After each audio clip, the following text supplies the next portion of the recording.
right, continuing on with example 1 in section 6.3, we do need our answer from part B.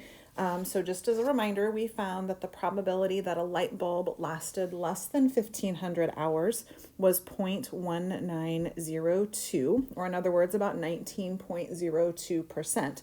So the question is, if we had 2,500 light bulbs, how many of them would we expect to last less than 1,500 hours? Well, again, this is not supposed to be anything like super difficult. Remember, expect is expected value, which is the same as the mean or the average.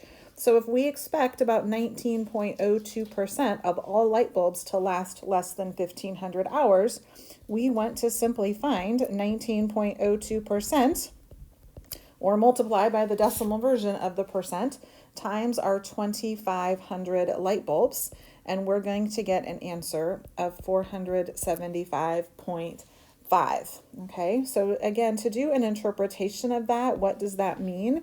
So we expect about 475.5 of every 2,500 bulbs to last less than 1,500 hours. Okay, again, if you want to say we expect about 476, about 475, you can do that in your interpretation, okay? But as you're doing your calculation, give me at least one decimal place of accuracy. All right, looking at question D, so this one is asking about the percentile rank. Okay, what percentile is a light bulb that lasts 1,600 hours? So again, I'm going to draw a real quick sketch here of what's going on. I'm not going to put in everything, but again, that 1,550 is there in the middle. And this would be 1607, going one standard deviation from the mean. We are looking for a percentile at 1,600 or less, because remember percentiles, which is what I have over there in the note, percentiles are about the values at or below. So we're talking about at or below 1,600 hours. Okay, so there is our normal curve. Now, one of the things that we then have to figure out is what percentile is that. So again, we're still looking at an area, okay? We're looking at a probability or a percent. So we're still going to use our normal CDF function. Normal CDF.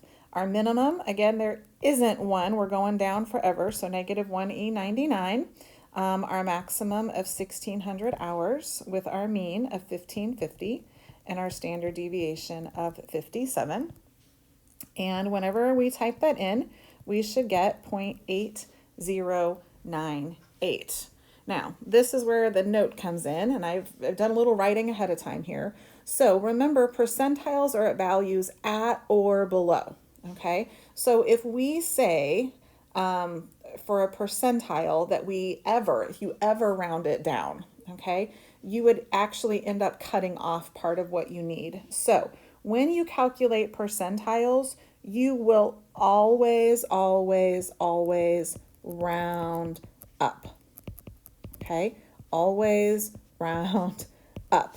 So in this case, normal rounding would have us round from the 80.98 percentile to the 81st percentile. But even if that was, say, 80.02, we would still round up, okay? So this is going to be the 81st percentile. All right, I'm going to stop this video there, and then we're going to look at examples E and F and G actually in the next video, because those all go together.